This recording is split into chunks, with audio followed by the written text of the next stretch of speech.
بندہ جیل نہیں جاتا، بندہ کیپٹل پنشمنٹ، اس کو سزائے موت نہیں ہوتی، اس کو عمر قید نہیں ہوتی، اس کو جیل نہیں ہوتی، اس کی وہ جو ایگزیکیوشن ہے نا، سزا کا عمل ہے جو، وہ تو سسپینڈ ہو جاتا ہے یا ٹرمینیٹ ہو جاتا ہے، وہ ختم ہو جاتا ہے، لیکن وہ جو کنوکشن ہے وہ برقرار رہتی ہے۔ یہ آئینی قانونی ماہرین اس پہ کچھ منقسم ہیں، ٹھیک ہے نا، اس پر کچھ تقسیم ہے، ان کی رائے تقسیم ہے۔ اچھا، اب اس کے بعد مجھے نہیں پتا کہ یہ سوچ کس لیول پہ ہوئی ہے اور یہ کس لیول پہ، کیا اس لیے کہ جی نواز شریف صاحب آ جائیں، صدر صاحب سزاؤں کو ختم کر دیں، وہ جو ان کو ایون فیلڈ اور دوسری جگہ، کیونکہ ٹائم کوئی نہیں ہے نا، ٹائم نہیں ہے، وہ ادھر آ کے کمپین بھی کرنا شروع کر دیں، انہوں نے جیل تو جانا نہیں، ٹھیک ہے، کمپین بھی کرنا شروع کر دیں، اس دوران ان کے کیسز چلتے رہیں عدالتوں میں، اور پھر اس کے بعد وہ ان کی کنوکشن وہاں سے بھی ختم ہو جائے۔ ایون فیلڈ تو ویسے ہی فارغ کیس ہے، اس میں مریم نواز صاحبہ، کیپٹن صفدر صاحب وہ بری ہو چکے ہیں باعزت، اور وہ اتنا کمزور کیس ہے، اس کی تو دھجیاں اڑا کے رکھ دی ہیں اسلام آباد ہائی کورٹ نے، اس وجہ سے اس پہ تو بہت۔ دوسرا کیس جو ان کا ہے وہ جو ایون فیلڈ کے علاوہ العزیزیہ والا، اس میں بھی ان کے وہ کہتے ہیں کہ وہ بہت کمزور کیس ہے، کیونکہ وہ جو جج ارشد ملک تھے ان کے جو ایویڈنس آئے ہیں اس کی بنیاد پہ بھی وہ بہت زیادہ کمزور کیس ہے، تو اس پہ ٹائم تو لگے گا نا، 2-4 مہینے تو لگیں گے، تو اس دوران تاکہ ان کو جلسوں میں یہ ٹائم مل جائے۔ اب ایک اور بات بھی ہے صدر سے متعلق، ذرائع بتا رہے ہیں کہ آئینی اور قانونی بات جو ہے وہ یہ ہے کہ ابھی صدر صاحب کا جو یہ پورا ہو رہا ہے نا ٹائم، ستمبر کے 8-9 تاریخ کو، وہ ریٹائر نہیں ہوں گے بلکہ وہ کنٹینیو کریں گے اگلے صدر کے آنے تک۔ اب بتا رہے ہیں ذرائع بہت سارے کہ اگلے صدر کیا ہے، کیونکہ وہ آئینی طور یہ ہے نا کہ صدر اگر کہیں جائے تو قائم مقام صدر سینٹ کا چیئرمین ہوتا ہے، اگر وہ صدر بیمار ہو جائیں، ان کا کوئی آپریشن ہو رہا ہو تو تب بھی قائم مقام صدر وہی، صدر چھٹی پہ جائیں تب بھی قائم مقام صدر وہی ہوتا ہے، صدر استعفیٰ دے دیں تب بھی فوری طور پہ قائم مقام صدر چیئرمین سینٹ بن جاتا ہے۔ لیکن اگر صدر کی مدت ختم ہو رہی ہے، صدر کے ساتھ ساتھ چیئرمین سینٹ ہوں یا سپیکر قومی اسمبلی ہوں، آپ دیکھتے ہیں کہ جب اسمبلی ٹوٹ جاتی ہے تو سپیکر جو ہے نا اپنی مدت جاری رکھتا ہے، وہ کنٹینیو کرتا ہے اس وقت تک جب تک اگلا سپیکر نہیں آ جاتا۔ جیسے ہی نئی اسمبلی آتی ہے، الیکٹ ہو کے پہلے سپیکر کا اور ڈپٹی سپیکر کا انتخاب ہوتا ہے، اور اس اگلے سپیکر سے وہ جو حلف لیتا ہے نا اپنا، تو وہ بھی حلف بھی وہی پہلے والا سپیکر لیتا ہے۔ تو یہ سپیکر، چیئرمین یا صدر کہتے ہیں کہ یہ آئینی عہدے ہیں اور یہ کنٹینیو کرتے ہیں، تو کنٹینیو کریں تو عارف علوی صاحب کے اور بھی وارے نہیں آ رہے ہوگا، پتہ نہیں کتنے تک وہ کنٹینیو کرتے ہیں آگے۔ لیکن اب میری ایک اوپینین ہے کہ میری اپنا ایک تجزیہ ہے کہ یوتھی اس سے اور بھی چھلانگے لگا دیں گے کہ دیکھو جی پی ٹی آئی کے صدر کو نون لیگ کے قائد نے جناب معافی تلافی کی درخواست دی ہے۔ اب ہے ایسے ہی ہوتا ہے نا، ٹھیک ہے، تو اب کیا ہوتا ہے، یہ معاملہ زیر غور ہے، اور آگے کیا بنتا ہے، اسی صدر کے پاس جاتی ہے یا اگلے صدر کے پاس، لیکن اگلا صدر لیٹ ہوگا، تو اب یہ بہت سارے معاملات ہیں۔ قائم مقام صدر تو میرا نہیں خیال کہ اتنے لمبے عرصے کے لیے آئیں، کیونکہ وزیر اعظم صاحب کہہ چکے ہیں کہ اگست میں حکومت چھوڑ دیں گے، اپنے سارے معاملات سپرد کر دیں گے ہم نگران حکومت کے۔ اچھا، اگر نگران حکومت کے سپرد ہوتے ہیں وہ معاملات، تو اگلی بات بھی وزیر اعظم صاحب نے کی ہے کل پرسوں، انہوں نے کہا ہے پھر الیکشن کی ڈیٹ دینا الیکشن کمیشن کا کام ہے۔ یہ بڑی کام کی بات ہے، ٹھیک ہے نا۔ اب الیکشن کمیشن اگر ڈیٹ دے دے مارچ کی، اپریل کی، نومبر کی نہ دے، اس کی وجوہات بھی ہیں نا سر۔ اس کی وجوہات یہ ہیں کہ ابھی تک جو مردم شماری ہے اس کے رزلٹ نہیں آئے، جو نئی مردم شماری ہوئی ہے نا، اس مردم شماری کے رزلٹس نہیں آئے، نتائج نہیں آئے۔ لوگ کہہ رہے ہیں بہت سارے، اب ہم نے جو موجودہ حکومت ہے ان کے مختلف وزراء، احسن اقبال صاحب، باقیوں سے بھی سنا کہ جی نئی مردم شماری کے مطابق، خود جب سپریم کورٹ میں کیس گیا تھا اس وقت بھی الیکشن کمیشن اور حکومت نے کہا کہ نئی مردم شماری، اور اگر نئی مردم شماری کے رزلٹس آ جاتے ہیں تو حلقہ بندیوں کے لیے الیکشن کمیشن کو 4-5 مہینے چاہیے۔ اب یہ بھی ہے 4-5، ابھی تک تو اس کے رزلٹ نہیں ہے، اگر اس کے رزلٹ اگست میں آ جاتے ہیں تو پھر 4-5 مہینے اگر چاہیے تو وہی فروری مارچ آ جاتا ہے نا، ٹھیک ہے۔ آپ سمجھ آ گئی ہوگی آپ کو۔ تو بات یہ ہے کہ یہ کیا ہے، اس اسمبلی کی مدت اچانک ہی بڑھ جاتی ہے، یا پھر ہم دیکھتے ہیں کہ یہ تو چلے جاتے ہیں لیکن پھر الیکشن کمیشن کہہ دیتا ہے. لیکن ایک خدشہ بھی موجود ہے کہ کہیں بندیال صاحب کہیں ان کو سٹ مٹ نہ مار دیں، ان کا 1 مہینہ باقی ہوگا جب یہ جائیں گے. یہ بھی خدشہ بہت سارے حلقوں میں ہے، یہ گردش کر رہا ہے. اب دیکھتے ہیں کیا ہوتا ہے. مریم نواز صاحبہ خاموش کیوں ہیں؟ خاموش سے مراد یہ ہے، آپ ان کا اگر ٹویٹر اکاؤنٹ دیکھیں تو 7-8 دن پہلے ایک ٹویٹ کیا تھا وہ سویڈن میں قرآن مجید کی بے حرمتی، اس کے بعد کوئی ری ٹویٹ کیے ہیں یا اس پہ کوئی کامنٹس کر کے، باقی وہ ٹویٹر پہ بھی نہیں. باقی بھی سعودی عرب میں وہ بڑی اہم ملاقاتیں کر رہی ہیں اپنے والد صاحب کے ہمراہ، اور بہت ہی اہم شخصیات سے کر رہی ہیں وہ ملاقاتیں. کچھ پاکستان سے بھی اہم لوگ میں کہہ رہا ہوں، میں بہت ہی زور دے کے کہہ رہا ہوں، اہم لوگ وہاں دبئی بھی گئے ہیں اور سعودی عرب بھی، اور ان سے بھی ملاقاتیں. اس کا مطلب ہے کہ بہت کچھ طے ہو رہا ہے، بہت مصروف شیڈیول چل رہا ہے. کچھ چیزوں کے بارے میں ڈیفینیٹلی بتاؤں گا، لیکن ابھی یہ ہے، اب کہا جا رہا ہے کہ وہ 17 یا 18 کو واپس آئیں گی، آ کے جلسے جلوسوں کا، ریلیوں کا انہوں نے اپنا شیڈیول دینا ہے، اور وہ پھر جو ہے نا اس سے آنورڈ وہ اپنا پورا پلان. لیکن یہاں پر بہت کچھ طے ہو رہا ہے نا، سعودی عرب میں بھی اور دبئی میں بھی. جو اکانومی کے معاملات ہیں وہ بھی، معیشت کے حوالے سے بھی، اور خاص طور پہ سیاست کے حوالے سے بھی. اور یہ ایک اور ایکسکلوسیو سٹوری میں آپ کو انشاءاللہ اگلی ویڈیو میں دینے لگا ہوں کہ یہ چکر کیا ہے. یہ تھوڑا سا حوصلہ رکھا کر. کراچی کے بارے میں بہت بری خبر ہے بھائی.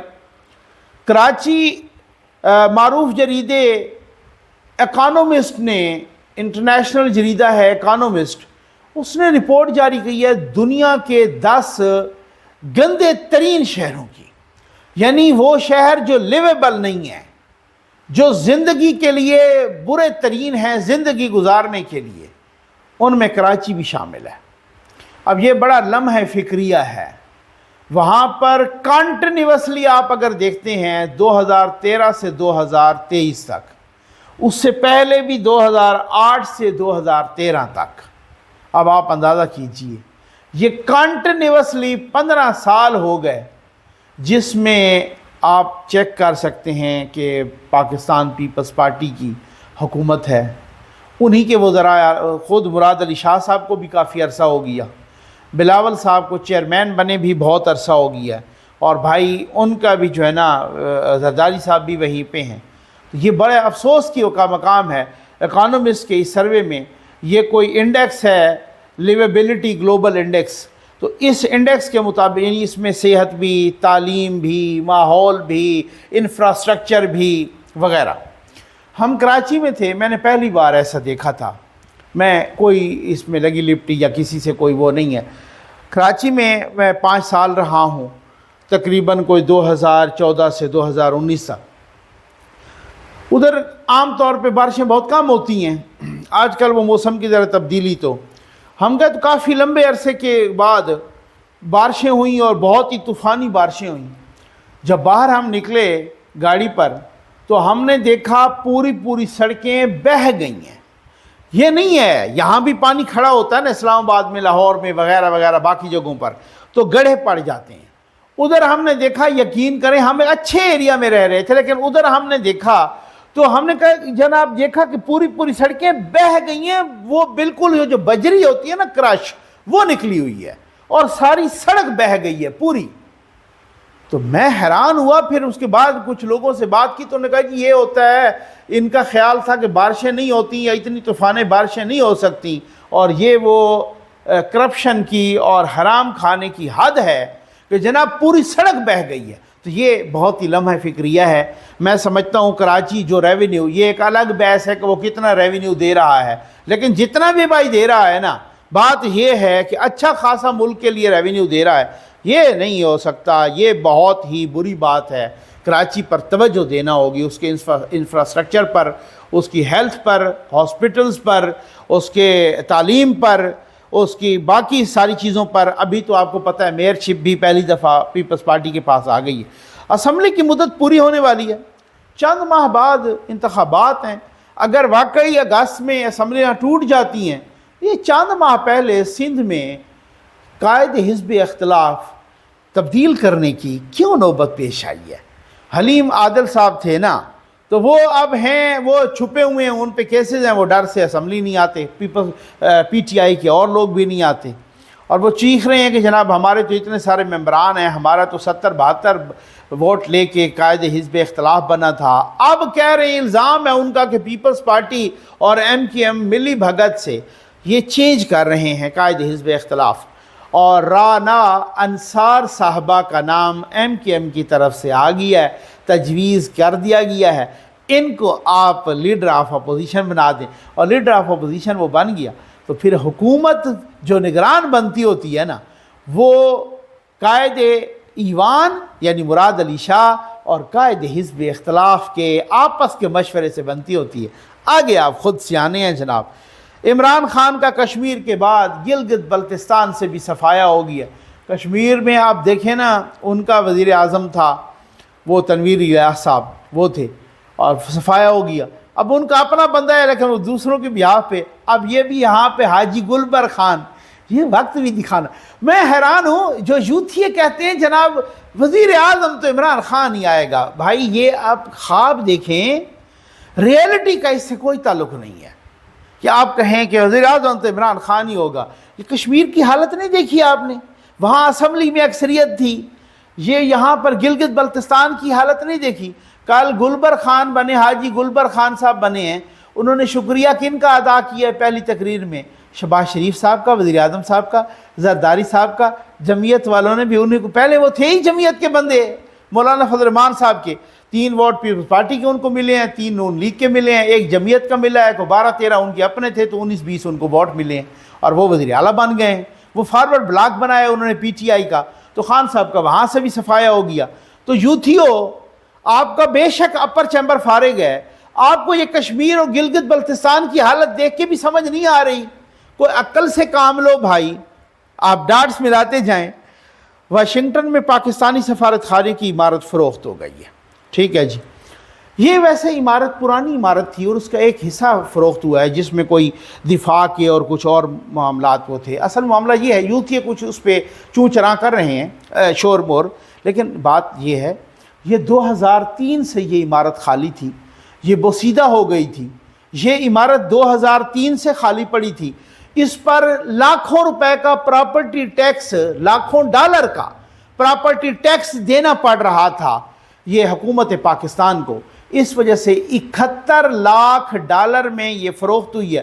بولی لگائی ہے حفیظ خان، پاکستانی بزنس مین، سب سے بڑی بولی، اس کو فروخت ہو گئی ہے یہ عمارت۔ پرانے یہ سفارت خانے کی عمارت تھی، اور اس کا بھی ایک حصہ تھا، اور نئے میں وہ سفارت خانہ نئے میں چلا گیا ہے۔ اب یہ تقریباً کوئی 2 ارب کے لگ بھگ پاکستانی روپے بنتے ہیں، تو یہ اچھا فیصلہ ہے، یہ برا فیصلہ نہیں ہے۔ امید ہے آپ کو ویڈیو پسند آئی ہوگی۔ آپ کا بہت بہت شکریہ۔